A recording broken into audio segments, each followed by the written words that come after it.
नमस्कार मित्रों, मेरा नाम संतोष कुमार है और आप मेरे बारे में और अधिक हमारे डिस्क्रिप्शन में दिए गए सोशल मीडिया लिंक से जान सकते हैं और इस चैनल के बारे में या इसके और भी अन्य प्लेलिस्ट के बारे में आप डिस्क्रिप्शन बॉक्स में देख सकते हैं। तो आज जो हम देखेंगे वो है एनसीईआरटी साइंस क्लास 7 का चैप्टर 5। ओह सॉरी, यहाँ चैप्टर 5 लिख दिया गया है, यहाँ चैप्टर 6 हम लोग देख रहे हैं। तो आप लोग ध्यान दीजिएगा, ये चैप्टर 6 होगा। और तो चलिए आगे बढ़ते हैं सबसे पहले प्रश्न की ओर। तो सबसे पहला हमारा प्रश्न है और हम लोग एमसीक्यू देखेंगे और एमसीक्यू के थ्रू ही हम लोग चीज़ों को समझने का प्रयास करेंगे उस चैप्टर में। तो आपने देखा कि हमारा जो चैप्टर का नाम है वो है फिजिकल एंड केमिकल चेंजेस, यानी भौतिक एवं रासायनिक परिवर्तन। तो चलिए देखते हैं, समझने का प्रयत्न करते हैं, क्योंकि ऐसे क्वेश्चन पूछे जा तो सकते हैं और बहुत आसान प्रश्न होते हैं, लेकिन जिसने कभी पढ़ा नहीं है भौतिक रासायनिक परिवर्तन उसके उत्तर नहीं दे सकता है। देखिए इसमें क्या है, निम्नलिखित में से कौन-सा एक भौतिक परिवर्तन है? तो कौन-सा भौतिक परिवर्तन? लोहे का जंग लगना एक भौतिक परिवर्तन है क्या? या फिर मैग्नीशियम रिबर को जलना एक भौतिक परिवर्तन है क्या?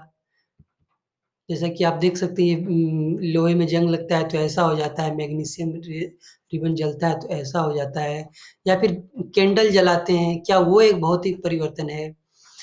या फिर मोमबत्ती का पिघलना एक भौतिक परिवर्तन है? तो इन सब चीज़ों को समझने के लिए पहले आपको भौतिक और रासायनिक परिवर्तन क्या होते हैं, उसको समझना पड़ेगा। तो भौतिक परिवर्तन में क्या होता है कि चीज़ें चेंजेस होते हैं, परिवर्तन होते हैं, लेकिन उनकी प्रॉपर्टीज़ जो होती हैं, उनके गुण होते हैं, उनमें कोई परिवर्तन नहीं होता है। लेकिन रासायनिक परिवर्तन में जब परिवर्तन होता है, तो उसके गुण में परिवर्तन हो जाता है। उसकी बेसिक प्रॉपर्टीज़ जो होती हैं, वो परिवर्तन हो जाता है। इसे आप ऐसे समझिए कि लोहा जो है, वो कठोर होता है और उससे बहुत चीज़ बनाया जाता है, आप जानते हैं। लेकिन अगर लोहा जंग लग जाए, तो वो काफ़ी कमज़ोर होता है और वो झड़ता है, यानी वो फ्रैगाइल हो जाता है, उसमें झड़ता है। तो ये लोहा और जंग लगे लोहे में अंतर है, उनकी गुणवत्ता में बहुत अंतर है। 2 अलग-अलग चीज़ें हैं, लोहा अलग चीज़ है और जंग लगा हुआ लोहा अलग चीज़ है। क्योंकि लोहा जो होता है वो फेरस होता है, जो रासायनिक नाम, वो लोहा ही होता है, लेकिन जो जंग लग जाता है, वो ऑक्सीजन से अभिक्रिया के कारण वो फेरिक ऑक्साइड बन जाता है। तो ये जंग लगा जो लोहा होगा, ये रासायनिक परिवर्तन के कारण हुआ, क्योंकि इसके गुणधर्म बदल गए हैं। ये रासायनिक परिवर्तन कहलाएगा। इसी तरह जब आप मैग्नीशियम रिबन को जलाते हैं, तो जब भी आप किसी चीज़ को जलाते हैं, तो जलना जो होता है, किसी चीज़ को जलाना मतलब ऑक्सीजन के साथ उसकी अभिक्रिया कराना। ये जो लौ देखते हैं, ये ऑक्सीजन है और ऑक्सीजन के साथ अगर कोई चीज़ जलता है, तो उसके साथ अभिक्रिया होती है और वो सिर्फ़ कार्बन बच जाता है, बाकी सब चीज़ें ऑक्सीजन के साथ अभिक्रिया करके हट जाती है, या फिर और भी चीज़ उसमें बच सकती है, लेकिन ये एक रासायनिक परिवर्तन है। और रासायनिक परिवर्तन को आप ऐसे भी समझें, खैर मैं इसके और आगे बढ़ता हूँ पहले, कि मोमबत्ती का जलना भी एक रासायनिक परिवर्तन है, क्योंकि इसमें भी क्या होता है, मोमबत्ती इसके साथ जल के उड़ जाता है, वो कुछ और पदार्थ बन जाता है और मैग्नीशियम रिवर भी राख बन जाता है। तो ये मैग्नीशियम और राख अलग-अलग चीज़ें हैं। तो इस तरह से इसमें जो परिवर्तन हुए इन तीनों में, वो एक अलग चीज़ बन गया। लोहा एक जंग लगा हुआ पदार्थ बन गया, मतलब फेरस एक फेरिक ऑक्साइड बन गया, मैग्नीशियम राख बन गया और मोमबत्ती जो गायब ही हो गया। लेकिन जो मोमबत्ती पिघलता है, उसमें ऐसा कुछ नहीं होता है कि पिघला हुआ मोमबत्ती या फिर इस मोमबत्ती को लीजिए, दोनों के गुणधर्म समान नहीं होते हैं, सिर्फ़ इनकी आकृति बदल जाती है, शेप बदल जाता है। ये सीधा था और सपाट था, ये और ये जो टेढ़ा-मेढ़ा जैसे-तैसे हो गया, बस यही चेंज हुआ है, लेकिन दोनों में की जो प्रॉपर्टीज़ है, उनके गुणधर्म है, वो एक ही समान है। तो यही अंतर होता है भौतिक और रासायनिक परिवर्तन में। रासायनिक परिवर्तन में गुणधर्म बदल जाते हैं, भौतिक परिवर्तन में गुणधर्म नहीं बदलते हैं, ठीक? और एक चीज़ होता है कि भौतिक परिवर्तन जो होता है, उसको फिर से सही किया जा सकता है बहुत बार, लेकिन रासायनिक परिवर्तन को कभी ऐसा नहीं किया। जैसे पिघले हुए मोमबत्ती को आप फिर से वही मोमबत्ती बना सकते हैं। लेकिन ये जो मोमबत्ती जल चुका है, ऑक्सीजन की अभिक्रिया के साथ उड़ चुका है, गैस बन गया है, उसे आप फिर से मोमबत्ती नहीं बना सकते। इसी तरह मैग्नीशियम रिबन जो जल के राख हो जाता है, तो राख से आप दोबारा मैग्नीशियम रिबन नहीं बना सकते। और इसी तरह जो फेरिक ऑक्साइड बन चुका है लोहा, जो जंग लग चुका है, उससे आप दोबारा लोहा नहीं बना सकते हैं। आपको बस उस कवर को हटाना पड़ेगा, जो लोहा बचा है वही आपको मिलेगा, लेकिन वो जंग लग चुका है, वो लोहा दोबारा नहीं बनेगा। लेकिन मोमबत्ती में पिघलने से फिर से मोमबत्ती हम बना सकते हैं। तो ये अंतर होता है भौतिक और रासायनिक परिवर्तन में। तो हमने देखा कि ये तीनों जो है रासायनिक परिवर्तन थे और ये भौतिक परिवर्तन, यानी मोम का पिघलना भौतिक परिवर्तन कहलाएगा और बाकी ये लोहे में जंग लगना, मैग्नीशियम के फीते जलना और मोमबत्ती जलना, ये रासायनिक परिवर्तन कहलाएगा। आप याद रखें यहाँ पर कि कोई भी चीज़ जब आग में जलाई जाती है तो रासायनिक परिवर्तन ही होता है, ठीक? और हाँ, तो चलिए अब हम लोग आगे बढ़ते हैं। उम्मीद करते हैं आप लोग समझ गए होंगे, तो हमारा उत्तर होगा डी। तो चलिए अब आगे चलते हैं और एक ध्यान रखिए बात कि रासायनिक परिवर्तन जो होता है रिवर्सिबल नहीं होता है, उत्क्रमणीय नहीं होता है, मतलब चेंज करके उसको दोबारा पिछले स्टेट में नहीं लाया जा सकता है, लेकिन भौतिक परिवर्तन में लाया जा सकता है। तो इस चीज़ को याद रखिए क्योंकि आगे के भी प्रश्न इसी तरह के होंगे भौतिक और रासायनिक परिवर्तन पे। तो चलिए अगला प्रश्न है हमारा, which of the following is a chemical change, निम्नलिखित में से कौन सा एक रासायनिक परिवर्तन है? क्या तारों का चमकना रासायनिक परिवर्तन है? जी नहीं, बिल्कुल रासायनिक परिवर्तन नहीं है, वहाँ कोई भी केमिकल रिएक्शन नहीं हो रहा है। वहाँ प्रकाश के कारण जो भी घटना हो रही है प्रकाश के कारण हो रहा है, तो प्रकाश कोई रासायनिक परिवर्तन नहीं है। रात को सूर्य दिन में सूर्य के प्रकाश के कारण तारे नहीं दिखते, रात को दिखने लगता है, फिर सूर्य का प्रकाश आएगा, तारे नहीं दिखेंगे, सूर्य गायब होगा, तारे दिखेंगे। तो ये एक भौतिक परिवर्तन, इसमें कोई केमिकल रिएक्शन नहीं हो रहा है। कुकिंग ऑफ वेजिटेबल, हाँ, ये एक रासायनिक परिवर्तन हो सकता है। पहले इधर देखिए, कटिंग ऑफ फ्रूट कुछ नहीं, फल के काटने से उनके प्रॉपर्टीज में कोई डिफरेंस नहीं आता, उनके टेस्ट में कोई डिफरेंस नहीं आता, वो उसी तरह सब रहते हैं। और बॉइलिंग वाटर, पानी के खौलाने से भी उनके प्रॉपर्टीज में कोई डिफरेंस नहीं आता है, वो पानी पानी ही रहता है, भले उसकी अवस्था बदल जाए, आप खौला देंगे तो वो गैस बन जाएगा और और उसको ठंडा कर देंगे तो वो बर्फ बन सकता है, लेकिन उसका प्रॉपर्टीज जो होता है, उसका गुण जो होता है, गुणधर्म पानी का, वो पानी का ही रहता है, उसमें वो कोई किसी के साथ अभिक्रिया करके कुछ नया पदार्थ नहीं बनाता है, बस उसकी अवस्था में परिवर्तन होता है। तो इस तरह ये भी एक भौतिक परिवर्तन है, फलों का काटना। लेकिन सब्जी जब बनता है तो आप देखेंगे कि जो सब्जी पक चुका है, आपसे दोबारा उस कच्ची सब्जी नहीं बना सकते हैं, उसके स्वाद में भी परिवर्तन हो जाता है। तो रासायनिक परिवर्तन में जो परिवर्तन होता है वो उत्क्रमणीय नहीं होता है, रिवर्सिबल नहीं होता है। तो आप यहाँ देख सकते हैं कि सब्जी पका देने के बाद वो कच्चा सब्जी नहीं बनेगा और दोबारा उस पुराना वाला स्वाद सब्जी में नहीं आएगा। आलू कच्चा अच्छा नहीं लगेगा, लेकिन पका हुआ आपको ज़्यादा स्वादिष्ट लगेगा। तो ये परिवर्तन रासायनिक परिवर्तन होने के कारण हुआ है। कुछ अभिक्रियाएँ हुई हैं सब्जी को पकाने के क्रम में, जिसके कारण उसके गुणधर्म बदल गए हैं, एक नए पदार्थ का निर्माण हुआ है। कच्चा आलू एक अलग पदार्थ है और पका हुआ आलू एक अलग पदार्थ है, उसके गुण दोनों के गुणधर्म बहुत अलग हैं। ठीक? तो चलिए अब हम, तो सिंपल सा है, उत्तर हमारा बी होगा, कुकिंग ऑफ वेजिटेबल, जो कि एक सब्जी पकाने का रासायनिक परिवर्तन है। ऐसे क्वेश्चन बहुत कंफ्यूज करते हैं लोगों को, तो आप पढ़ के जाएँ, ताकि एक बार पढ़ लीजिएगा तो आपको याद हो ही जाएगा, इसमें कुछ बहुत बड़ी चीज़ नहीं है। तो चलिए अगले प्रश्न की ओर, कि एक रासायनिक परिवर्तन में क्या-क्या हो सकता है? ये इस प्रश्न में पूछा गया है। केमिकल चेंज में इन्वॉल्व केवल रंग, कलर में चेंज होता है, केवल तापमान, केवल टेम्परेचर में चेंज होता है, केवल गैस का उत्सर्जन होता है, यानी गैस का इवोल्यूशन होता है, वो कोई या उपयुक्त सभी, यानी इनमें से कोई भी हो सकता है या सभी भी हो सकते हैं। तो ये बिल्कुल सही है, क्योंकि रासायनिक परिवर्तन में रंग परिवर्तित हो सकता है, जैसे हम लोगों ने पिछले अध्याय में चैप्टर 5 में देखा था कि अ, हल्दी का रंग धोने के बाद चेंज हो जाता है, जो वहाँ रासायनिक परिवर्तन होता है, क्योंकि साबुन लगने के कारण वो क्षार से अभिक्रिया करता है और हल्दी का रंग पीला से लाल हो जाता है, लाल हो जाता है। जैसे मैंने हम लोगों ने पिछले चैप्टर में देखा था कि कपड़े पर अगर हल्दी लग गई, उसको धोने पे वो लाल क्यों हो जाता है, तो क्षार के कारण, ये एक रासायनिक परिवर्तन के कारण होता है। तो हम कह सकते हैं कि रासायनिक परिवर्तन में रंग परिवर्तन होता है, केवल तापमान में परिवर्तन होता है, ये भी सही नहीं है। केवल मतलब तापमान में परिवर्तन होता है, रंग में भी परिवर्तन होता है, लेकिन केवल नहीं, और भी चीज़ें हो सकती हैं। टेम्परेचर में भी परिवर्तन हो सकता है किसी चीज़ की किसी और चीज़ के साथ रासायनिक परिवर्तन कराने से उसमें ऊर्जा का उत्सर्जन हो या अवशोषण हो। उत्सर्जन होगा तो मतलब हीट हुआ है, गर्मी आई है, और अवशोषण होगा मतलब वो ठंडा हो गया। तो इस तरह से तापमान में भी परिवर्तन हो सकता है एक रासायनिक परिवर्तन में। और गैस निकलता है, जी बिल्कुल रासायनिक परिवर्तन होता है, तो उसमें हाइड्रोजन गैस निकलता है, पानी भी निकलता है। तो ये सब चीज़ें रासायनिक परिवर्तन में हो सकती है, क्योंकि रासायनिक परिवर्तन में हमेशा एक अलग चीज़ का निर्माण होता है, तो चीज़ें अलग होती है वहाँ पर। कुछ जो चीज़ें पहले से थी वो हट जाती है, जैसे कि आपने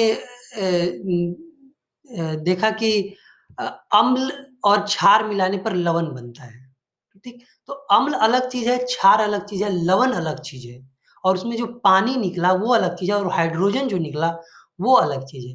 तो ये सब रासायनिक परिवर्तन में होता है। तो हम कह सकते हैं कि रासायनिक परिवर्तन में तीनों में से कोई एक हो सकता है, या फिर सभी एक साथ हो सकते हैं। तो हमारा उत्तर होगा डी। तो चलिए अब आगे बढ़ते हैं। इनमें से कौन-सा सही है जब दूध दही में बदलता है? तो इसकी अवस्था तरल से आंशिक ठोस में हो जाती है, मतलब ये पूरा ठोस नहीं होता है, थोड़ा ठोस टाइप का हो जाता है, यानी सेमी सॉलिड इसको कह सकते हैं कि लिक्विड से सेमी सॉलिड हो जाता है, आंशिक रूप से वो ठोस हो जाता है। बिल्कुल सही है, दूध पूरा तरल होता है और दही थोड़ा-सा ठोस। ठोस तो नहीं होता, लेकिन थोड़ा-सा ठोस जैसा हो जाता है। और इसका रंग बदल जाता है? नहीं, वो व्हाइट ही रहता है, दूध भी व्हाइट है, दही भी व्हाइट है। टेस्ट बदल जाता है? हाँ, बिल्कुल। अ, दूध के स्वाद में और दही के स्वाद में बहुत अंतर होता है। चेंजेस कैन बी रिवर्स्ड, मतलब चेंज उत्क्रमणीय होते हैं, यानी कि इनको दोबारा उस अवस्था में चेंज किया जा सकता है। कैन नॉट बी रिवर्ट, नहीं किया जा सकता है। तो ये बिल्कुल सही है, दोबारा दही को दूध में नहीं बदला जा सकता है, तो ये उत्क्रमणीय नहीं है, उत्क्रमणीय नहीं है ये। तो ये भी स्टेटमेंट आपका सही है। तो कौन सा गलत है? सिर्फ ये गलत है कि कलर में चेंज नहीं होता, बाकी सब में चेंज होता है, लिक्विड से सेमी लिक्विड हो जाता है, स्वाद में परिवर्तन होता है, और उत्क्रमणीय नहीं होता है। दोबारा हम दही से दूध नहीं बना सकते। तो इस प्रकार हमारा उत्तर सी होना चाहिए, 1, 3 और 4। चलिए आगे बढ़ते हैं। A man painted his main gate up of iron to, मतलब एक व्यक्ति ने दरवाजे की पुताई की, तो वो क्यों किया? जंग रोकने के लिए, धूप से बचाने के लिए, उसे सुंदर बनाने के लिए, धूल से मुक्त करने के लिए। तो देखिए सिंपल सी बात है, लोहे के आयरन को पुताई करने का सीधा मतलब है आप उसे जंग से बचाना चाहते हैं, क्योंकि अगर आप लोहे को इसी तरह खुले में छोड़ दीजिएगा तो वो वातावरण में जो नमी है, ऑक्सीजन है, उसके साथ अभिक्रिया करेगा और फेरिक ऑक्साइड बना देगा, और उस तरह लोहे में जंग लगना इसको कहेंगे हम। धूप से बचाने के लिए जी बिल्कुल नहीं, लोहे को धूप से बचाने की कोई ज़रूरत नहीं है। उसे सुंदर बनाने के लिए हाँ, जब हम पेंट करते हैं तो सुंदर बनाना भी एक हमारा उद्देश्य होता है। धूल से मुक्त करने के लिए जी बिल्कुल नहीं, क्योंकि पेंट लगाने के बाद भी उसमें धूल लग सकते हैं।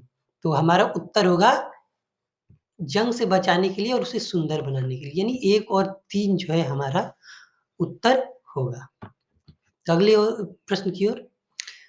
दिल्ली में कुतुब मीनार आपने देखा होगा, पता नहीं बहुत लोगों ने देखा होगा, बहुत लोगों ने नहीं देखा होगा। दिल्ली में कुतुब मीनार के नज़दीक लौह स्तंभ है। वो निम्नलिखित तथ्यों के लिए प्रसिद्ध है। तो ये तथ्य क्या-क्या है? ये 7 मीटर ऊँचा है, और ये लगभग 6000 किलोग्राम का है, और यह 1600 वर्ष से भी अधिक पुराना है।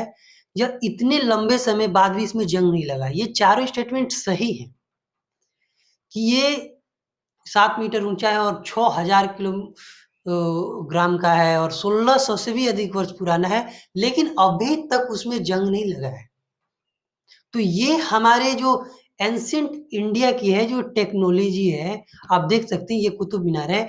सॉरी, ये लौह स्तंभ है कुतुब मीनार के पास। तो ये इतना बड़ा है, 7 मीटर का है, इतना पुराना है, इतना भारी है, लेकिन आज तक 1600 वर्ष पुराना हो जाने के बाद भी आज तक इसमें जंग नहीं लगा है। ठीक, तो क्या हो सकता है? तो उसकी इतनी लंबी स्थिरता के लिए इनमें से कौन-सा उत्तरदायी? ये इतने लंबे समय तक क्यों टिका? क्योंकि इसमें जंग नहीं लगा। अगर जंग लग जाता तो ये बर्बाद हो जाता धीरे-धीरे करके और ये खत्म हो जाता कुछ ही वर्षों में।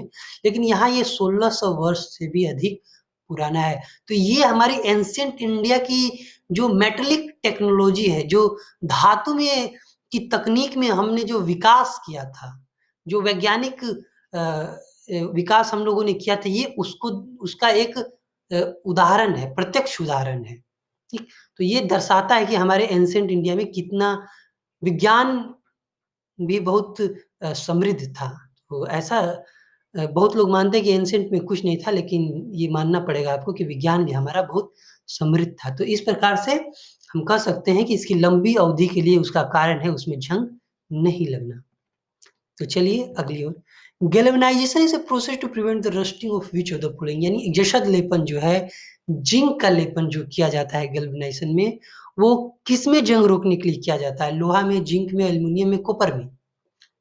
तो सिंपल सी बात है, ये लोहे में किया जाता है, क्योंकि जिंक में तो जिंक का ही परत चढ़ाया जाता है, तो उसमें क्या गैल्वेनाइजेशन किया जाएगा? एल्युमिनियम में और कॉपर में जस्ता नहीं चढ़ाया जाता, लोहे में ही जस्ता चढ़ाकर उसको गैल्वेनाइजेशन किया जाता है, जिसको गैल्वेनाइजेशन की प्रक्रिया कहते हैं। जैसे लोहा है, ये काला भूरा होता है, लेकिन ये जिंक चढ़ाकर ये बहुत चमकीला हो जाता है। तो ये जब तक इसमें जिंक का कवर रहता है, तब तक ये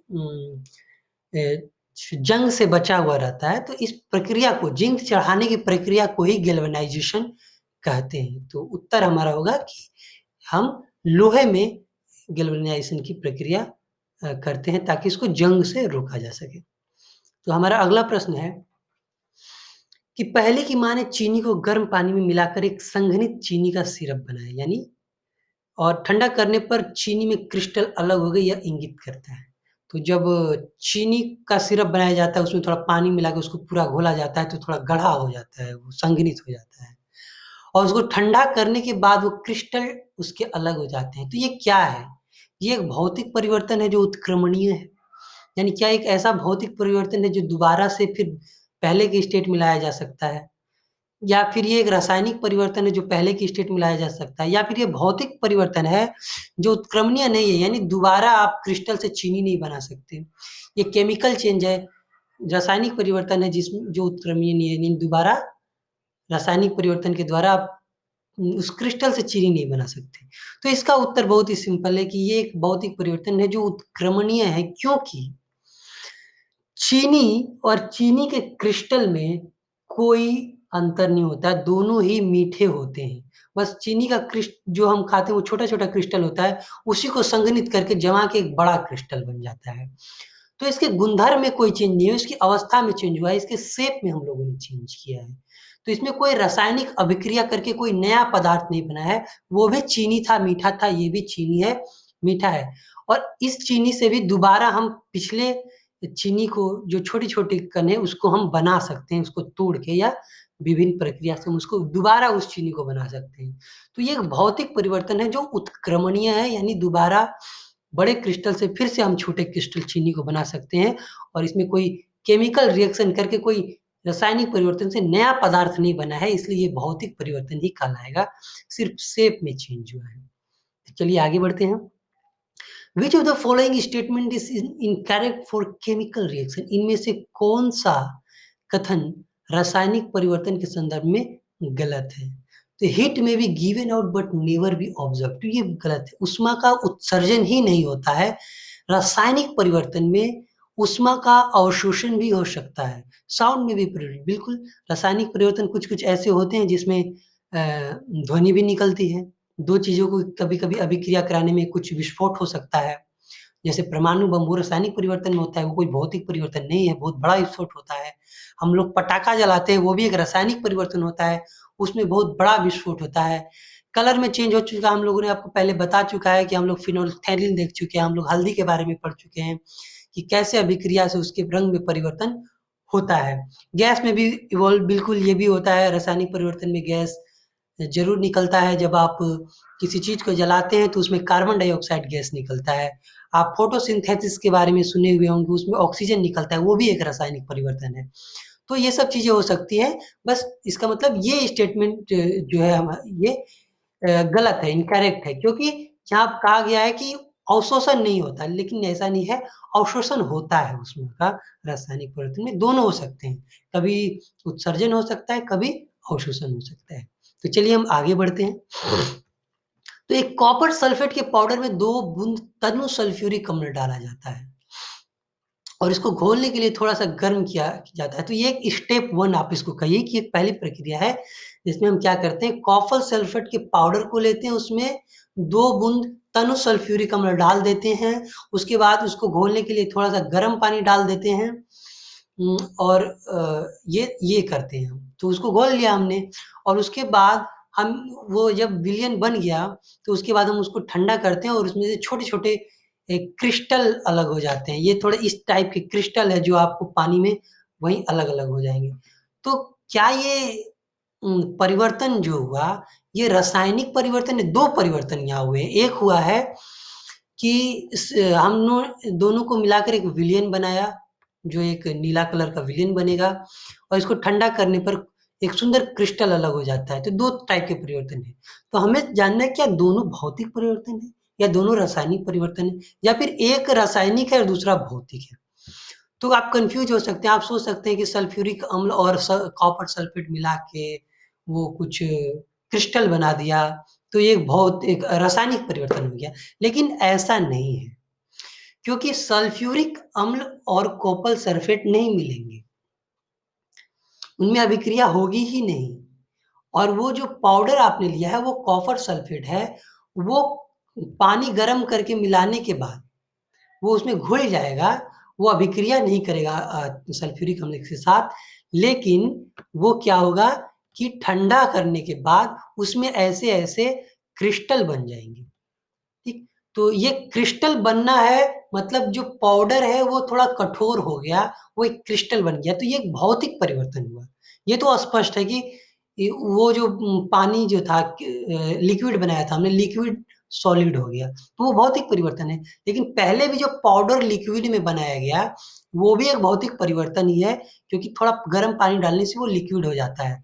तो उसमें कोई परिवर्तन नहीं हुआ, कॉपर सल्फेट पाउडर भी कॉपर सल्फेट था, उसका विलयन भी कॉपर सल्फेट ही था उसमें, नीला कलर का, और जो नीला कलर का वो जो आपका क्रिस्टल बना, वो भी कॉपर सल्फेट है। तो कोई गुणधर्म में परिवर्तन नहीं हुआ, यहाँ जितने भी परिवर्तन हुए, दोनों भौतिक परिवर्तन ही थे। बस पाउडर से लिक्विड बना, लिक्विड से ठोस बन गया, अवस्था में परिवर्तन हुआ है। अगर वो तनिक सल्फ्यूरिक के साथ अभिक्रिया कर लेता और कुछ नया पदार्थ बना देता, तब हम कहते कि रासायनिक परिवर्तन भी हुआ है। लेकिन ऐसा नहीं होगा, कॉपर सल्फेट तनु सल्फ्यूरिक अम्ल के साथ अभिक्रिया नहीं करेगा, और ये क्यों नहीं करेगा, ये तो आगे की क्लास में ही आपको पता चलेगा। यहाँ हम उस पे अभी नहीं जाएँगे। तो हमारा उत्तर होगा बोथ आर फिजिकल चेंजेस, दोनों भौतिक परिवर्तन हैं। तो चलिए अब हम आगे बढ़ते हैं। तो हमारा स्लाइड खत्म हुआ। आप लोगों को सभी भाषाओं में बहुत-बहुत धन्यवाद। आप ज़रूर इस वीडियो को लाइक करें, शेयर करें और अभी तक सब्सक्राइब नहीं किया है तो ज़रूर कर लें। फिर से आपको सभी भा